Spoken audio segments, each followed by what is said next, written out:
Olá, meus queridos, eu sou Felipe Sack, pastor na Igreja Verbo da Vida Zona Norte, e venho conversar com você nesse momento sobre um tema que se chama oração. Oração é algo que o Senhor deixou para nós, o Senhor Jesus deixou para nós como um mandamento. Em Paulo, lá em Tessalonicenses, Paulo ele diz para que nós devemos orar sem cessar, mas deve ser um momento de grande privilégio. Por quê? Porque quando nós oramos, nós estamos tendo uma audiência com o Criador do universo. A Bíblia diz que quando nós oramos, nós temos através do sangue de Jesus acesso à presença do Criador, à presença do nosso Pai, à presença do nosso Deus. E nós precisamos criar esse reflexo, criar essa consciência de que nós estamos falando com Deus, de que nós estamos tendo um momento, um privilégio de estar na presença de Deus para colocar os nossos pontos de vista, fazer as nossas perguntas, fazer os nossos pedidos, crendo que Deus está ouvindo, que Deus está presente e que Ele responde às nossas orações. Primeiro ponto, eu queria falar sobre o Deus invisível. Lá em Colossenses, no capítulo 1, no verso 15, diz que Jesus é a imagem corpórea do Deus invisível. Quando nós falamos de Deus, nós precisamos entender definitivamente que Deus é um ser invisível. Por isso que nós, antes de entrarmos em qualquer momento de oração, precisamos crer que Deus existe e que Ele está presente naquele lugar de oração. Lá em Hebreus, eu quero aqui abrir para você, eu quero ler para você, em Hebreus no capítulo 11, no verso 6, a palavra de Deus diz que de fato sem fé é impossível agradar a Deus. Antes de orarmos, nós precisamos ativar a nossa fé. Por que precisamos ativar a nossa fé? Olha o que diz o restante do versículo. Ele diz assim: porque é necessário que aquele que se aproxima de Deus creia que Ele existe e que é galardoador daqueles que o buscam. Então, primeiro ponto, quando você se aproxima de Deus, e como é que nós nos aproximamos de Deus? Em oração. E quando nós nos aproximamos de Deus em oração, a primeira coisa, o primeiro requisito que precisamos ter, que precisamos despertar, que precisamos acionar, é a fé, crendo que Deus está presente naquele lugar. Jesus, ele, no Sermão da Montanha, que são os capítulos 5, 6 e 7 de Mateus, ele fala algo muito interessante. Ele diz assim, quando você orar, entra no teu quarto e fecha a porta.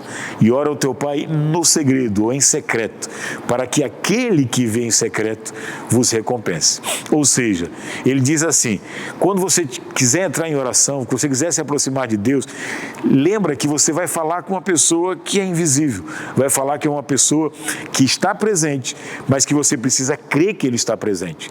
Eu, particularmente, eu tenho desenvolvido essa consciência cada vez mais, tendo a consciência da presença de Deus naquele momento de oração. A Bíblia ela é muito clara, dizendo que nós precisamos ter intrepidez para entrar no Santo dos Santos.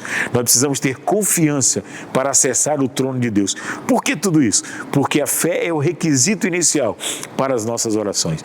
Crendo que Deus está presente, crendo que Deus está ouvindo, crendo que Ele está sensível ao que nós estamos falando, ao que está no nosso coração e que Ele responde às nossas orações.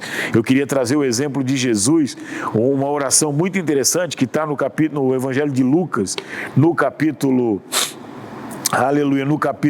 6, que ele fala que Jesus, eu vou ler para você, diz assim, naqueles dias, retirou-se Jesus para o monte, a fim de orar, passou a noite orando a Deus. Jesus, ele precisava tomar uma decisão, ele precisava dar um próximo passo para o seu ministério, que era escolher os 12 discípulos, os 12 que seriam apóstolos, que receberiam o legado de dar continuidade ao trabalho dele. Ele sabia que um deles, obviamente, o trairia por causa das profecias, mas ele precisava escolher os 12. Ele precisava ter a plena convicção de que estava escolhendo as pessoas certas. E o que ele fez? Ele foi para o lugar da oração. Passou a noite inteira no monte, orando, para ouvir de Deus os nomes daqueles que seriam os 12 escolhidos para fazer parte do seu ministério, para chamar de apóstolos. E no dia seguinte, aqui no verso 2, ele diz que quando amanheceu, chamou a si os seus discípulos e escolheu 12 dentre eles, aos quais deu também tem o nome de apóstolos. Então esse exemplo de Jesus é um exemplo muito interessante, porque antes dele tomar qualquer decisão, antes dele dar o próximo passo para o propósito que Deus tinha para a vida dele, ele nos deu o exemplo que precisava primeiro ouvir a voz do Pai. A Bíblia diz que Jesus só fazia o que via o Pai fazendo. Jesus só falava o que aprendia do Pai, o que via do Pai. Por quê? Porque ele estava ali como representante de Deus aqui na terra, a expressão exata do seu ser. Mas Jesus era homem, com as mesmas paixões, com as mesmas tentações. Por isso ele se retirava em várias oportunidades para um lugar de oração. Não só para falar com Deus, mas também para ouvir de Deus as instruções e as respostas para aquilo que ele estava pedindo. E eu quero, nesse momento, conversar com você mesmo, para te estimular, para te incentivar a você criar esse hábito de orar, criar esse hábito de estar no seu quarto, de estar no lugar de oração, reservando um tempo para o Senhor, para não só falar com Ele, não só repetir orações prontas ou orações bíblicas, que nós até recomendamos que você ore por você mesmo, que está em Efésios no capítulo 1, mas não só para você falar com Deus, mas esperar Deus falar com você. E quando Deus fala conosco, meu amado, tudo muda, porque a orientação de Deus é a melhor orientação que nós podemos ter. E quando nós verdadeiramente ouvimos a voz de Deus, temos a certeza, a confiança de que o próximo passo que nós daremos será um passo acertado e que trará as boas consequências, que trará bons retornos, porque Deus é galardoador, é recompensador daquele que busca de coração. E eu quero convidar você mesmo a fazer essas atitudes de oração. Eu até trouxe outro exemplo, que foi o exemplo de Pedro, né? Então Pedro estava de repente, com fome, a Bíblia diz que ele estava com fome, esperando o almoço não estava pronto. E ele decidiu ir para o lugar de oração. E nesse momento que ele foi para o lugar de oração, Deus dá uma visão para ele, através de um lençol, com os animais, e dá orientação para que ele possa não considerar mais como impuro as pessoas que Deus purificou. E aí no contexto bíblico, que está em Atos 10, você pode ler lá, Pedro vai para a casa de Cornélio, e Cornélio é salvo, ele e toda a sua família. O que eu estou querendo dizer com isso? Às vezes nós estamos sem fazer nada, estamos esperando alguma coisa.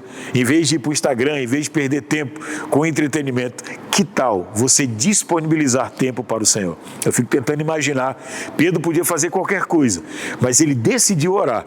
E a decisão dele orar mudou a história de uma família inteira, que é a família de Cornélio. E eu quero convidar você a estar mais ligado aos céus. As pessoas às vezes perguntam, quanto tempo eu devo orar por dia? A resposta bíblica eu já falei, orai sem cessar. Ou seja, esteja sempre conectado com o Pai. Quando você estiver indo para o trabalho, quando você estiver na sua casa, quando você estiver na academia, quando você estiver na sua faculdade, na sua escola, crie o hábito de estar conectado com Deus, porque em qualquer momento Ele pode falar com você.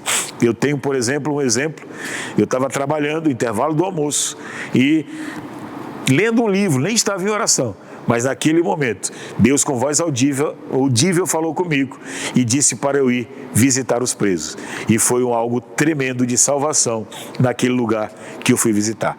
E eu quero convidar você a estar sempre conectado com o Espírito de Deus. Nós temos o Espírito habitando dentro de nós. Nós temos a oportunidade, com a ajuda do Espírito Santo, de fazer orações guiadas por Ele, falando com Deus e ouvindo a voz de Deus. Não se esqueça também que, além de falar em português, nós temos a ferramenta da oração em outras línguas. A Bíblia diz que o Espírito Santo concede as línguas para o nosso espírito, e o nosso espírito, utilizando a nossa boca, ora orações perfeitas que a nossa mente não consegue discernir. Então, amados, cumpra o que Paulo falou quando ele disse: que devemos fazer então? Oraremos em espírito, ou seja, oramos em outras línguas, na língua que o Espírito Santo nos concede, mas também ora em português, falando com Deus e ouvindo a voz de Deus. Que Deus abençoe a sua vida, que Deus possa, através dessa palavra, te estimular, te incentivar a um tempo maior de oração, a que você possa estar sempre ligado aos céus, através do Espírito Santo em oração. Que o orai sem cessar de Paulo, que Paulo ensinou em Tessalonicenses, na carta que ele escreveu aos Tessalonicenses, seja uma realidade na sua vida e na minha vida, em nome de Jesus.